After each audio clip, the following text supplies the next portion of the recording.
Welcome to Power Play India. Don't forget to like, share and subscribe for more content. नमस्कार दोस्तों, power play India पर आपका स्वागत है। दोस्तों सोचिए एक पल के लिए, क्या हिस्ट्री अपने आप को रिपीट कर सकती है? 1971 में बांग्लादेश पाकिस्तान से अलग हुआ क्योंकि वो बंगाली कल्चर को बचाना चाहते थे। लेकिन आज जनवरी 2026 में एक ऐसी रिपोर्ट आई है जो कहती है कि बांग्लादेश वापस ईस्ट पाकिस्तान बन सकता है। फिजिकल मैप्स पर नहीं, लेकिन दिमाग पर और आइडियोलॉजी लेवल पर। आज हम डिकोड करेंगे ऑपरेशन ईस्ट पाकिस्तान 2.0 को। तो ये टॉपिक बहुत ही सेंसिटिव और क्रिटिकल है। हम बात कर रहे हैं जियोपॉलिटिकल मेटामॉर्फोसिस की, यानी बांग्लादेश का पूरा हुलिया बदल रहा है। अगस्त 2024 में शेख हसीना की सरकार गिरने के बाद पिछले 17 महीनों में जो हुआ है वो बस पॉलिटिक्स नहीं है, वो एक नए देश बनने की कहानी है। क्या शेख हसीना के जाने के बाद बांग्लादेश वापस पाकिस्तान के करीब जा रहा है? आइए डीप डाइव करते हैं। सबसे पहले कॉन्टेक्स्ट समझते हैं। अगस्त 2024 में जो मॉनसून रेवोल्यूशन हुआ उसमें 15 साल पुरानी अवामी लीग की पावर को खत्म कर दिया। शेख हसीना सिर्फ एक प्राइम मिनिस्टर नहीं थी, वो 1971 की स्पिरिट और सेक्युलरिज्म का चेहरा थी। जब वो पावर से हटी तो एकदम से पॉलिटिकल वैक्यूम क्रिएट हो गया। इस खाली जगह को उन फोर्सेस ने भरा जो पहले दबा के रखी जाती थी, यानी एंटी इंडिया और इस्लामिस्ट ग्रुप्स। अब नैरेटिव बदल गया है। हसीना के दौर को पेट्रियाटिज्म कहा जाता था, अब उसे इंडियन हेगेमोनी यानी इंडिया का दबदबा, भारत का दबदबा कहा जा रहा है। तो क्या बांग्लादेश वापस पाकिस्तान में मिल जाएगा? जवाब है नहीं।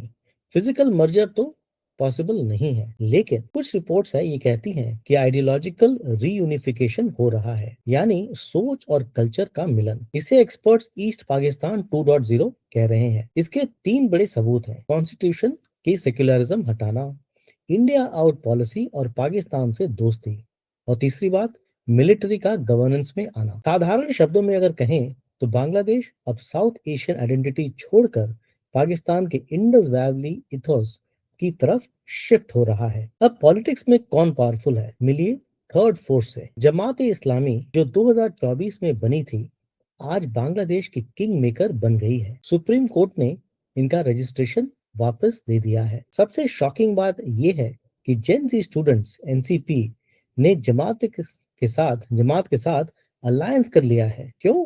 क्योंकि स्टूडेंट्स के पास रेवोल्यूशनरी लेजिटिमेसी है और जमात के पास ग्राउंड ऑर्गेनाइजेशन है। दोनों का मकसद एक है, अवामी लीग और इंडिया भारत के इन्फ्लुएंस को खत्म करना।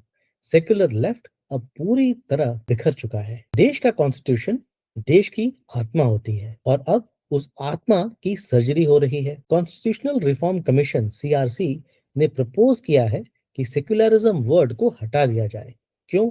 अटॉर्नी जनरल का कहना है कि जहां 90% पॉपुलेशन मुस्लिम है, वहां सेक्युलरिज्म रियलिटी नहीं है। उनकी जगह एब्सोल्यूट फेथ इन अल्लाह को वापस लाया जा रहा है। इसका मतलब समझिए, अब रिलीजन ही पॉलिटिक्स और लॉ का बेस होगा। इससे जो वहां पे माइनॉरिटीज हैं, खासकर जो हिंदूज हैं, सेकेंड क्लास सिटीजन्स बन सकते हैं, बिल्कुल पाकिस्तान की तरह। अब मैं आपको जो कहने वाला हूँ ये सबसे इंपॉर्टेंट बात है। आपको लगता होगा कि बंगाली और बांग्लादेशी क्या सेम नहीं है? इसका उत्तर है बिल्कुल नहीं। बंगाली नेशनलिज्म जो 1971 का बेस था, लैंग्वेज पर फोकस करता है। इसमें इंडिया के वेस्ट बंगाल, आज के बंगाल के साथ कल्चरल रिश्ता माना जाता था। बांग्लादेशी नेशनलिज्म जो अब 2026 में आ रहा है, टेरिटरी और रिलीजन पर फोकस करता है। नया नैरेटिव ये है, हम भारत के बंगाली हिंदूज से अलग हैं क्योंकि हम मुस्लिम्स हैं। ये वापस टू नेशन थ्योरी की तरफ जाने जैसा है, जिसके बेसिस पर पाकिस्तान बना था 1947 में। अब आते हैं जियोपॉलिटिक्स पर। 50 साल की दुश्मनी के बाद ढाका और इस्लामाबाद करीब आ रहे हैं। नवंबर 2024 में हिस्ट्री बनी। कराची से पहला डायरेक्ट कार्गो शिप चिटागोंग पहुंचा। पहले ये शिप सिंगापुर या कोलंबो होकर आते थे ताकि भारत चेक कर सके।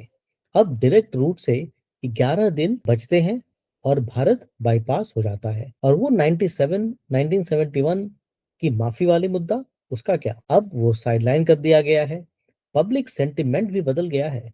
54% लोग अब पाकिस्तान को सपोर्ट करते हैं भारत के मुकाबले। पाकिस्तान से दोस्ती का दूसरा पहलू है भारत से दुश्मनी।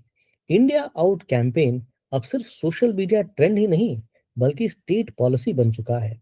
सिचुएशन ये है कि जनवरी 2026 तक भारत ने चिटागोंग में वीजा ऑपरेशंस बंद कर दिया और बांग्लादेश ने रिटेलिएट करते हुए दिल्ली में ये सर्विसेज भी रोक दी। शेख हसीना का भारत में होना सबसे बड़ा इरिटेंट है। बांग्लादेश उन्हें वापस मांग रहा है और भारत मना कर रहा है। इस डेडलॉक ने रिश्तों को फ्रीज कर दिया है। जब दो पड़ोसी लड़ते हैं तो तीसरे का फायदा होता है। यहाँ वो तीसरा कौन है? चाइना। डॉक्टर यूनुस ने सबसे पहले बीजिंग विजिट किया, दिल्ली नहीं। अब एक ट्राइलैटरल मैकेनिज्म बन रहा है, चाइना, पाकिस्तान और बांग्लादेश का। भारत के लिए ये एक नाइटमेयर सिनेरियो है। सोचिए, सीपीईसी यानी चाइना पाकिस्तान कॉरिडोर अब इफेक्टिवली बांग्लादेश तक एक्सटेंड हो रहा है। इंडिया ईस्ट और वेस्ट दोनों तरफ से घिर रहा है। सोसाइटी के अंदर क्या हो रहा है? वहां इस्लामिक फोर्सेस की ताकत बढ़ रही है। टेक्स्ट बुक से सेक्युलर ऑथर्स को हटाया जा रहा है। म्यूजिक और फिजिकल एजुकेशन टीचर्स की भर्ती कैंसिल कर दी गई क्योंकि इस्लामिस्ट ग्रुप ने इसे अन इस्लामिक बताया है। यूनिवर्सिटीज में अब लिबरल यूनियंस नहीं बल्कि इस्लामी छात्र शिविर जमात विंग का राज है। और जो माइनॉरिटीज हैं उनका क्या? हिंदूज पर अटैक 2001 के लेवल पर पहुंच गए हैं। लिंचिंग और अरेस्ट कॉमन हो गए हैं। ये न्यू बांग्लादेश माइनॉरिटीज के लिए बहुत ही खतरनाक है। पाकिस्तान की तरह बांग्लादेश में भी आर्मी ऑफ गवर्नेंस चला रही है। इसे कहते हैं क्रीपिंग मार्शल लॉ। सितंबर 2024 में आर्मी ऑफिसर्स को मजिस्ट्रेसी पावर्स दी गई थी, यानी वो बिना वारंट के अरेस्ट कर सकते हैं। ये पावर्स टेम्पररी होनी थी लेकिन बार बार एक्सटेंड की जा रही है, लेटेस्ट फरवरी 2026 तक।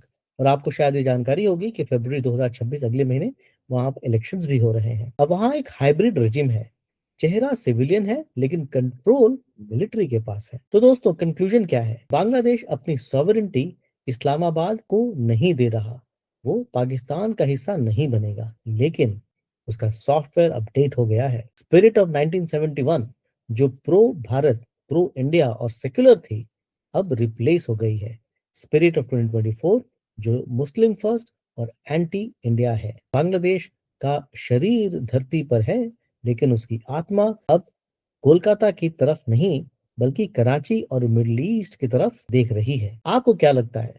क्या भारत को अपनी फॉरेन पॉलिसी बदलनी चाहिए? कमेंट्स में हमें बताएं कि आप क्या सोचते हैं इसके बारे में। इसके साथ ही ये हमारा वीडियो खत्म होता है। पावर प्ले इंडिया देखने के लिए बहुत बहुत धन्यवाद। ये वीडियो आपको अच्छा लगे तो इसे लाइक, शेयर और सब्सक्राइब जरूर करें और कमेंट्स में हमें बताएं कि आपकी क्या राय है। Thank you. Welcome to Power Play India. Don't forget to like, share, and subscribe for more content.